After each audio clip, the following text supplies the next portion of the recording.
Сайн байцгаана уу? Та бүхэнд өнөөдөр жижиглэнгийн худалдааны програмыг танилцуулна. Энэ жишээн дээр өнөөдөр бид нэр үнэт эдлийн дэлгүүрийн жишээн дээр авч үзсэн болно. Ягаад ер нь яг жижиглэнгийн дэлгүүр дээр тийм ээ лангуун дээр буюу яг үнэт эдлийн дэлгүүр дээр програм хэрэгтэй вэ? Энэ төр дээр болохоор яг нийт одоо бүтээгдэхүүний үлдэгдэл тийм ээ. Яг одоо дэлгүүр дээр одоо ямар бүтээгдэхүүнээс хэдэн ширхэг байгаа юм тийм ээ. Одоо жишээ нь яг үйлчлүүлэгч орж ирээд энэ бүгднээс авъя гэтэл одоо доошоо нэг шкаф ухаад үлдчихдэг ч юм уу те. Гол нь тэр асуудлыг бас байхгүй болгоно. Борлуулалтын хяналт тийм ээ. Яг хэдэн төгрөгөөр юу худалдаж авч гин, ямар борлуулалт явагдаж гин, хэдэн төгрөгөөр яг худалдах ёстой гэдэг юм тийм ээ. Яг энэ борлуулалтын хяналт байгаа. Бүх бараа бүтээгдэхүүнээ баркодлох боломжтой. Баркодыг бол яг програм дээр холбох боломжтой байгаа. Тэгээд хэрвээ танаа одоо үнэт эдлийн дэлгүүр олон салбартай байдаг бол салбар хоорондын одоо уялдаа холбоо мөн програм дээр холбож өгч болно. Тэгээд мэдээж хэрэг яг сардаач гэдэг юм уу те тооллого хийдэг бол тооллогыг бол хялбаршуулах боломжтой байгаа манай програм дээр. Энэ бүгдийг удахгүй тайлбарлана. Ерөнхийдөө бол яг үнэт эдлийн дэлгүүр дээр тулгамддаг бол асуудлууд бол байгаа тийм ээ. Та бүхэн бас мэдж байгаа. Касс дээр бол одоо жишээ нь гардаг ихэнх асуудлууд гэх юм бол одоо жишээ нь худалдаа авагч нар ингээд хүлээгддэг тийм ээ. Цаг хугацаа алдаад байна. Тэгээд бэлэн мөнгө бол одоо ингээд яг хэдийг төлөхийг мэддэхгүй тийм ээ. Ингээд яг гар аргаар худалдаа тооцоогоо хийдэг тийм ээ. Тэр бүгдийг бол алга болох боломжтой. Худалдаа авагчдынхаа сэтгэл хангалуун байдлыг бол дээшлүүлж болно тийм ээ. Цаг хугацаагаас түргэн одоо нэг худалдаа авч нэг бүгж авъя гэхэд одоо худалдаа авч бол худалдагч нь шууд одоо энэ бүгч юм бол тэдэн төгрөгөө гэдэг програм дээр бол шууд гарах боломжтой. Мөн тэдгээрийн үнэч байдлыг бол бас удирдах боломжтой. Одоо нэг loyalty системээр удирдах гэсэн үг шүү дээ тийм ээ. Мөн одоо худалдааны танхимд бол одоо шинэ худалдагч нар өөрсдөө одоо танхимаас одоо юм хулгайлах тэр боломжийг бас байхгүй болгоно. Бүх бараа бол ялтчгүй кассаар дамжих ёстой. Тэгээд офст яг мэдээж яг дэлгүүрийн менежерүүд маань өөрсдөө бас програм дээр одоо тийм ээ дэлгүүрийн захиргаа тийм ээ ажилчдын хоорондын одоо харилцаа холбоо сайжрах боломжтой. Яг худалдааны төхөөрөмжийн тохиргоог бол бас манай менежер маань өөртөө яг зохицуулаад хийх боломжтой. Тэгээд бүх тайлан тооцоо маань бол програмаас бол шууд гарах боломжтой. Тэгээд агуулгын хувьд болохоор мэдээж хэрэг тийм ээ одоо аль нэг бараа дутагддаг үлдэгдэл нь одоо байхгүй тийм ээ. Уг нь бол ингээд борлуулчмаар байдаг. Гэхдээ үлдэгдэл байхгүй болох тийм нөхцөл бол үүсдэг. Гэхдээ манай програм дээр бол агуулгын үйл ажиллагааг бол оновчтой хөтлөх боломжтой.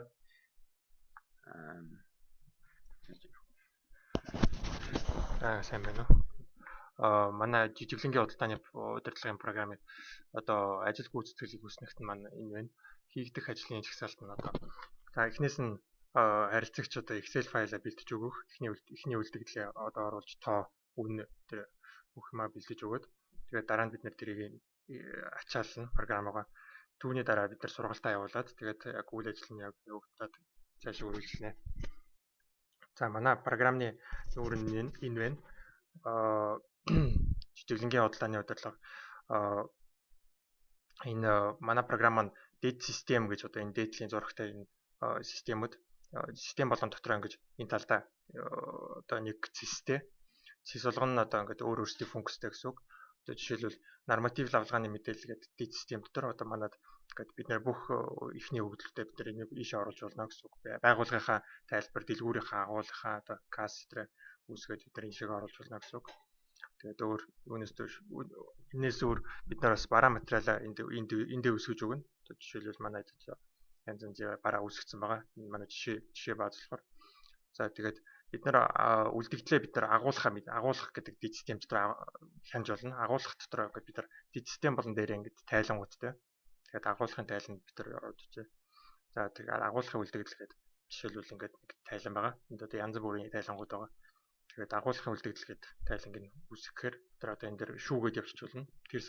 Тэр сард хэдэн бараа байсан байг тэрийг бид нар ингэж хянж болно. Тэр дэлгүүрээс одоо яг биднэрт хэрэгтэй яг дэлгүүрээр ингэж гаргачих болно.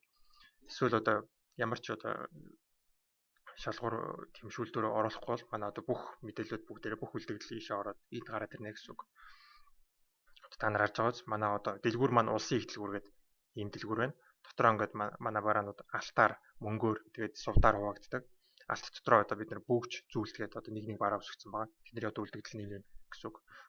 Одоо хид хідэн дэлгүүр тэр дэлгүүрүүдээр ингээд бид нар манай энд гараад ирнэ. Тэгээд тоотал гэдэг энэ баган дээр манай одоо нийт түн гараад ирнэ гэсэн үг. За бараагаа оруулахын тулд бид нар мэдээж энэ норматив лавлагын мэдээлэл энэ дэд систем дотор одоо бид нар бүх юм оруулж өгнө. Одоо манай энэ өдөр хид хідэн нэг байгууллага нэг дэлгүүрээр үүсгэсэн байгаа. Түүнд нь уялдуулаад бид нар агуулгах касын хянах машиныг кас дээр бас оруулсан байгаа. Тэгээд бараа материал дотор та нар харсан биз одоо сая 5хан бараа оруулсан байгаа. Тэгээд бараа болгон дотор бид нар баркод уялдуулж өгөх боломжтой. Одоо бараа материал дотор орохын тулд бид нар зүгээр хоёр удаа дарахад манад бараа ингээ гараад ирж гэсэн. Тэгээд өөр бараа болгон дээр бид нар ингээд артикул гэдэг одоо нэг ямар нэгэн бэлтгэн нийлэгчсэн ирсэн тоо одоо нэг номер дээр тэрийг уялдуулж өгөх боломжтой гэсэн үг. Тэгэхээр бараа болгоно одоо нөөтийн хувь хэмжээ, параметрын төрөл, хэмжих нэгж одоо үйлдвэрлэгч эдрийг бүгдийг зааж өгөх боломжтой гэсэн үг. Тэгээд бараад нэр бид баркод уялдуулах боломжтой. Санаа харсан биз. Энэ дээр одоо нэг баркод үүсгэсэн байна. Энэ програмнаас үүссэн баркод. Тэр одоо ингээд үүсгэхийн тулд create гэж команд дараад шинэ баркод гэхэд одоо манай програмнаас ийм баркод үүсчлээ гэсэн үг. Тэгээд бараа болгон янз хид шул хідэн тийм баркод үүсгэж болно. За тэгээд бараа болгоноор бид нар бараа материалын үн, жижиглэнгийн үн, одоо худалдааны дүн шинжилгээгээд бидний хөдөлгөөний дүн шинжилгээ эдгээр бидний бүгдийг хянах эндээс боломжтой. Жижигхэн тайлангууд гэсэн үг. Одоо яг энэ бараанд яг тохирсон яг тэр юунууд гэсэн одоо тайлангууд гэсэн үг. Жишээлбэл бараа материалын үн гэдэгт бид нар ороход хоёр үн үүсгэсэн байна. Нэг нь одоо үнийн төрөлгээд, нэг нь бөөний үн, нэг нь жижиглэнгийн үн гэдэг. Одоо энэ хоёр ингээ гараад ирсэн байна та нар харж байгаа ч. За ингээд бараагаа бид нар оруулсны дараа бид нар харилцагчдаа оруулах хэрэгтэй. Харилцагч оруулахын тулд бид нар харилцагч гэдэг одоо тэс рүү ороод тэгээд одоо манай энд цаанаас 3 компани үүсгэсэн байна. Харилцагч. За American Gold Mines, салтны компани тэгээд жижиглэнгийн олдоо авч байдаг. Одоо ингээд бид нар харилцагчийн төрлийг бид нар зааж өгөх боломжтой. Хуулийн этгээд ч юм уу хувь үнийн. Тэгээд бид нар регистрийн дугаар одоо бүх юм бид нар дотор нь зааж өгөх боломжтой гэсэн.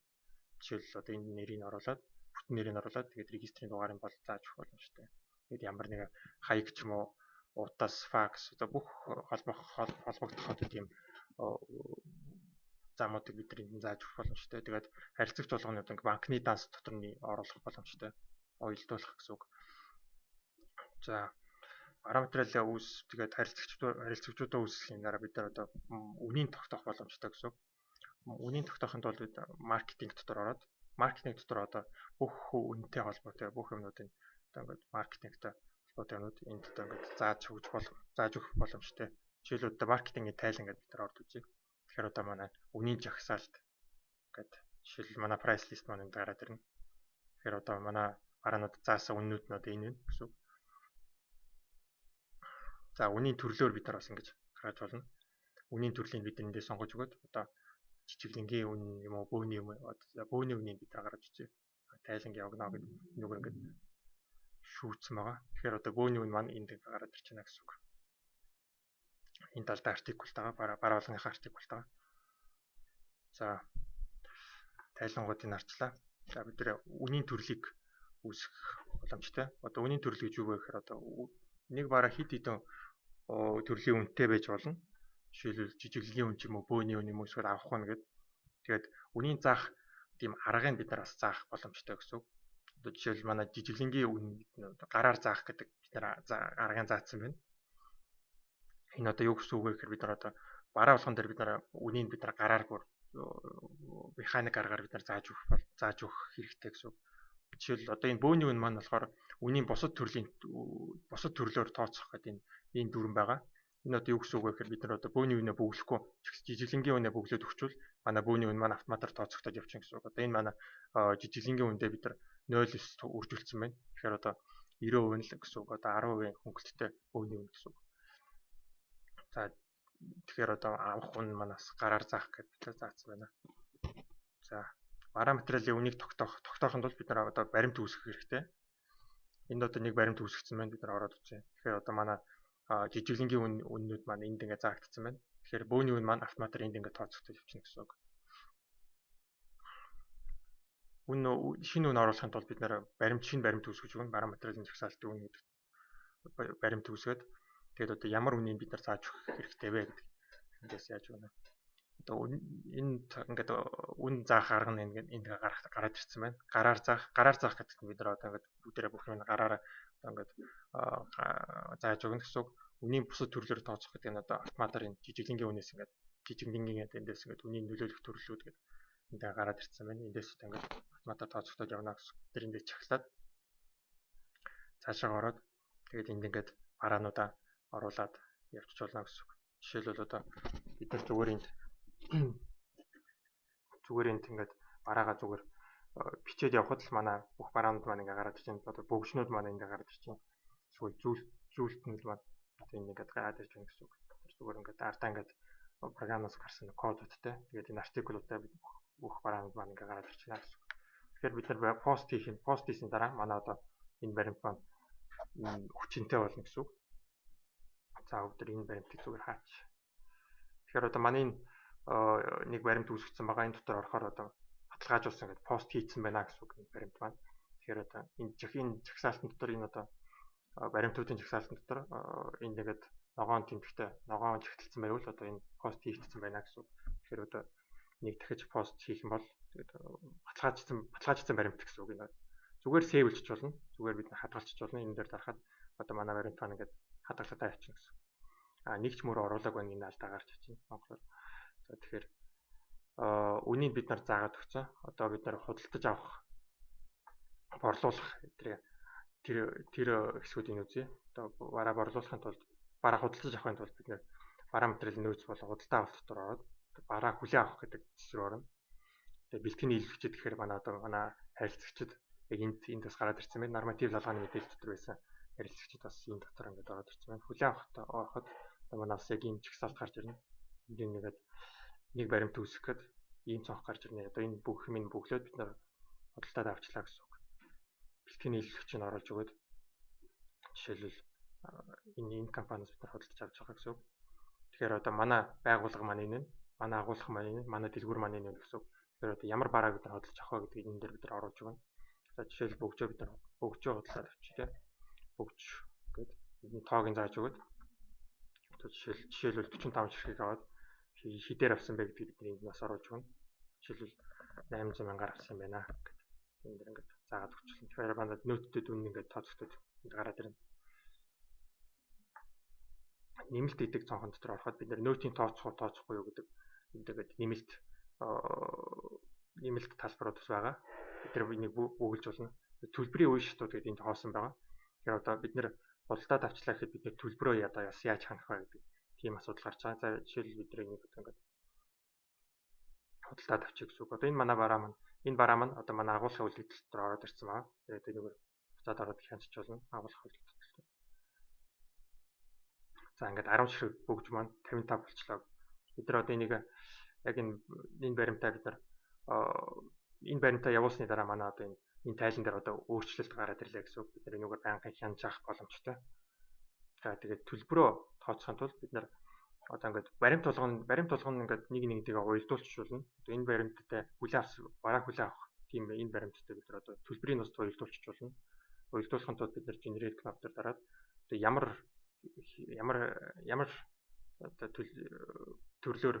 одоо төрлөөр бид нэр төлбөрөө хийсэн бэ? Одоо бэлэн мөнгөний зарлах, бэлэн мөнгөөр хийсэн үү эсвэл бэлэн бусаар хийсэн үү? Энэ менюгээр бид нар одоо бас оруулах боломжтой. За жишээл бэлэн мөнгөний зарлахын баримт гэдэг оруулаад өгье. Тэгэхээр одоо манай дүн маань энэ гараад ирж байна. Тэгэхээр бид нар одоо мөнгөөр ингээд зүйлийн энд оруулаад өгөх, үүсгээд ингээд оруулаад өгөх боломжтой гэсэн үг. Одоо бэлтгэний нийлүүлэгчид төлөх төлбөр гэдэг одоо ийм олон юу байгаа. Олон зүйл үүсгэх боломжтой. Жишээлбэл гүйлгээний төрөл нь төлбөр байлаа гэхэд хажууд нь бид дараа тэр нийлүүлэгчид төлбөр хийсэн одоо ингээд тэр болгоноор бид нар зүйлээр ингэж ялгах боломжтой. Тэгэхээр одоо энд пост хийхэд одоо манай төлбөр маань тооцогдсон гэсэн үг. За бид нэр гарч байгаад буцаад ороод үзье. Та нар харж байгаа энд бас ногооноор чагталсан байна. Тэгэхээр бид нар пост хийсэн гэсэн үг. Ингээд орохоор төлбөрийн үе шатууд гэдээ орохоор манай одоо энэ гараад ирсэн байна. Төлөгдсөн гэдэг энэ 36 сая руу гараад ирсэн. Төлбөрийн хүү гэдэг 100%-аар бид нар төлсөн гэсэн үг. Тэгэхээр одоо манай энэ бүх юм маань энд гараад ирж байна гэсэн. За худалдаа авалт хийжлээ. Одоо бид нэр борлуулалт хийж сурыг. Борлуулалт хийхин тулд бид нар борлуулалт гэдэг дэд систем төлөөрөө тэгээд борлуулалт энэ янз янзын хэлбэрээр бид нар төрлөөр бид нар борлуулж болно л та. Жишээл зүгээр барааны борлуулалт гэдэг бид нар харилцагчийн заах. Одоо ямар ялгаатай вэ? KKM-ийн чек тэгээд барааны борлуулалт гэж хоёр төрөл байгаа. Чек гэдэг нь одоо юу гэхээр бид нар одоо яг жижиглэнгийн худалдаа хийж байгаа ямар ч харилцагчаа заахгүй тийм борлуулалт хийхин тулд бид нар KKM-ийн чек үүсгэх боломжтой. Тэгээд барааны борлуулалт дотор ороод бид нар үүсгэхээр за бид нар үүсгэж үзье зүгээр. Тэгээд ахаар бид нар заавал харилцагчийг зааж өгөх хэрэгтэй. За чекэн дотор ороод зүгээр бид нар үүсгэж үзье. Тэгэхээр одоо манай ямар ч хэрэглэгч, ямар ч тийм харилцагч тийм юм байхгүй. Энэ дээр одоо харилцагч гэж байгаа. Тэгэхээр за үүнийг яагаад вэ? Тэгэхээр одоо касса сонгоход манай дэлгүүр байгууллага хоёр маань гараад ирж байна. Тэгэхээр одоо бид энэ зүгээр бараагаа орлоод тэгэл чека зүгээр гаргах тийм боломжтой гэсэн. Бараа борлуулалтад дотор бид нар борлуулалтаа хийгээд жишээлбэл алтны компани бид нар заавс нөгөө авсан бөгжөө бид нар зараад үзье. 30 ширхэг. Энэ манай үнэ маань жижиглэнгийн үнэ гэдэг шууд автоматар цаанаас татагдаад гараад ирж байна. Тэрийг бид нэр ингээд шууд нүгээр гаргаад ирэх боломжтой. Энэ хоёрын ялгааг нь ганц энэ харилцагч энийг заах нэг тийм одоо ялгаатай гэсэн үг. За жишээлбэл чек гаргахын тулд бас энэ зүгээр энүүгээр ингээд бид илгээгээд хаачиж болно. Одоо бараагаа иш ороод зүгээр илгээгээд хаачиж болно. Бас өөр нэг бас боломжтой. Өөр бас нэг тийм одоо борлуулалт хийх төлбөрийн бас тооцох тийм боломжтой. Түүн нь болохоор КАБ гэдэг кассын ажилтны ажлын байр гэдэг удирдах горим бид нар энэ ийм цонх бас нээх боломжтой. Энд одоо яг кассан дээр байдаг одоо та нарын хаардаг шиг тийм програмууд байдаг шиг тийм цонх бас гаргах боломжтой. Энэ яг кассын ажилтнууд зориулсан. Одоо энэ хамаагүй хялбар борлуулалтын бүртгэлгээд ороход одоо манай энд ийм цонх гарч ирнэ. Бид нар одоо ингээд бараагаа зур баркодыг уншуулад ингээд явахаар манай энд гараад ирнэ гэсэн. Тэр тоог нь үнийг ингээд бид нар оруулах боломжтой. Хөнгөлтийг бас тооцох боломжтой гэсэн. Тэгэхээр одоо жишээл хайлтан дотор ороод зүгээр энэ зүйлсийг бид нар орууллаа гэхэд энэ маань гараад ирж байна. Одоо хэдэн ширхгийг борлуулах вэ? 4 ширхэг. Тэгээд бэлэн мөнгөд арахад манай борлуулалт маань хийгдэж явна гэсэн үг. За бүгд бэлэн мөнгө дотор ороод үзье. Энэ одоо жишээл 2 саяг бид нарт өгсөн байлаа гэж бодоход хариулт мөнгө нь автоматар ингээд тооцогдож явчихна. Бид нар одоо enter кнопыг дарахаар манай борлуулалт маань хийгдэж одоо манай агуулгын үлдэгдлээс хасагдаад явчихна гэсэн. За бүгд энийг хийчихье. Тэгэхээр манай чек маань одоо ингээд энд гараад ирнэ гэсэн үг. Одоохондоо энэ жишээн дээр бол бид нэр принтер дээр холбоог болохоор ямар ч үгүй гарч ирэхгүй. Бид нэр өөр бас энэ дээр юу хийж болох вэ гэхээр бид буцаалт хийж болно. Буцаалтын ямар нэгэн бид нар шалтгаануудыг зааж өгч болно гэсэн үг. Өөр энд одоо ямар боломжтой вэ гэхээр бид нэр жис дотор нь ороод янз бүрийн тийм тохиргоонууд хийж болно. Одоо баркодоор бид нар зүгээр бараагаа хайж болно. Тэгэхээр одоо энэ баркодоо оруулаад манай бараа маань гараад ирнэ гэсэн үг. Өөр гараар оруулаад бид нар хөнгөлт оруулж болно. Одоохондоо манай энэ функц хаагдсан байна л та. Бид нар ямар нэгэн хөнгөлт үүсээгүй болохоор тэгэхээр одоо ийм бас боломжтой гэсэн үг. Хөнгөлтийн систем бас хялбар үүсгэх боломжтой. За тэгээд мөнгө оруулах, мөнгө хураах одоо кассаас хэдэн төгрөг авсан, одоо ямар тэрэнд зарцуулсан тэр бүх юм энд бас оруулах боломжтой гэсэн үг. За тэгээд бид нар тайлангаар бид нар бас бүх юм харж болох боломжтой. Одоо бараа худалдаа авалтыг бид нар тайлан хараагүй шүү дээ. Хүлээн авсан барааны одоо бүртгэлийг бид нар энийг харж болно. Тэгэхээр одоо 45 бөгж бид нар ингээд 36 сая авцсан байна гэсэн. Одоо ийм тайлан гаргах боломжтой. Одоо аль дэлгүүр болгоноор бид нар ингээд хуваагаад тэгээд өөр борлуулалтын тайлан бас үүсгэх боломжтой. Борлуулалтын тайлан дотор ингээд янз бүрийн тайлангууд байгаа. Бид нар хамгийн чухал тайлан маань одоо энэ борлуулалт гэдэг байгаа. Бид нар энийг бүрдүүлээд үзье. Тэгэхээр одоо бид нар сая 4 зүйлсийг зарсан. 4 зүйлсийг зарахад одоо манай ингээд 18 сая 800-ийн ингээд дүн гараад ирж байна. Одоо энэ үнэ 450 мянга үнэн шууд автоматар цэний зүйлсний үнэ дундаж үнэ ингээ гараад ирж байна. Хөнгөлөлттэй хөнгөлтгүй одоо бид нэр хэдийг алдсан байна гэдгийг бас хөнгөлөлтөөр хэдийг алдсан байна гэдгийг бид бас хянах боломжтой гэсэн. За тэгээд бас санхүү гэдэг бас юу байгаа? Дэд систем байгаа. Санхүүгийн одоо санхүүгийн тайлангууд ийм байгаа. Одоо бэлэн мөнгөд ороход бид нар янз бүрийн одоо ийм тайлангууд гаргах боломжтой. Зарлага гэдэг одоо манай 36 сая бид нар бэлтгэн нийлэгчдэд төлсөн. Тэр маань одоо энд гараад ирж байна. 36 сая.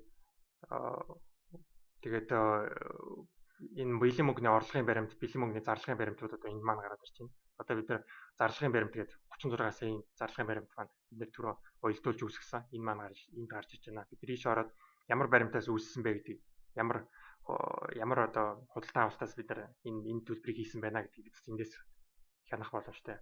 Хүлээн авсан бараа гэдэг одоо манай баримтныхаа код нь энд гараад ирж байна. 0001 гэдэг бид нар ийшээ ороод ийшээ харахад манай код маань бас яг ингээд гараад ирж байна гэсэн үг. Бид энэгээр ингээд холбох боломжтой. Өөр тэгээд бас бид нар хамаарлын бүтц гэдэг байгаа. Баримт болгон хамаарлын бүтцтэй. Тэгээд одоо бид нар ийшээ орохоор энэ хоёр баримт маань ингээд уйлдсан энэ ингээд гараад ирж байна. Хүлээн авсан бараа. Тэгээд бэлэн мөнгөний зарлагын баримт. Тэгэхээр одоо ингээд бүх юмыг тайлангаар хянаад авах боломжтой гэсэн үг. За ингээд. Тэгээд ерөнхийдөө бол бидний бол ажиллах зарчим бол бид нар ер нь хэрхэн ажилладаг вэ тийм ээ? Бид нар бол мэдээж өөрсдөө бол програм хангамжаа бол хангана. Тэгээд худалдааны төхөөрөмж дээр бол бид нар зөвлөгөө өгж бас хамтран ажиллаж авч өгч болно. Тэгээд яг манай байгууллагын нэгээс мэрэгчлэтнүүд маань бол байнгын дэмжлэгтэй ажилладаг тийм ээ. Зааж сургах, суулгах, тохируулах гэх мэтлэн. Тэгээд хэрвээ худалдаа авахыг сонирхож байгаа бол тийм ээ хамгийн эхний алхам нь бол мэдээж яг манай програмыг судлаад тийм ээ бид нартай уулзаад яг манай програмыг нэвтрүүлж болох уугүй юу тийм ээ. Хоёрдугаар алхам нь бол мэдээж бид нэр бас яг танаа бизнесийн процессыг судлаад яг бид нэр өөрсдийн шийдлээ хэрхэн нэвтрүүлэх үү тийм ээ. Тэр талаараа судлана. Гуравдугаар алхам нь бол мэдээж үнийг бол тооцоолно. Яг танаа байгууллагыг автоматжуулахад яг хэдэн дөрвөөр юу хийх үү тийм ээ. Тэр бүгдийг тооцоолно. Дөрөвдүгээр алхам нь бол мэдээж суулгалт, тохиргоо. Тавдугаар алхам нь бол одоо сургалт гэх тийм ээ. Бүх одоо менежерүүд, одоо кастер ажиллах, касын ажилтнууд тийм ээ. Худалдагч нарыг бас сургана. Тэгээд яг мэдээж хэцүү алхам нь бол яг сурах, одоо ашиглалт яг тухайн програмыг ашиглаж эхлээд одоо автоматжуулах үйл явц бол үүгээр дуусч байгаамаа. Тэгээд бид нартай холбогдоход бол яг бид нар бол цөөлөн гудамжны браузер 306 тав байгаа. Тэгээд утас болон мэйл хаягаар вебсайтаар холбогдох боломжтой.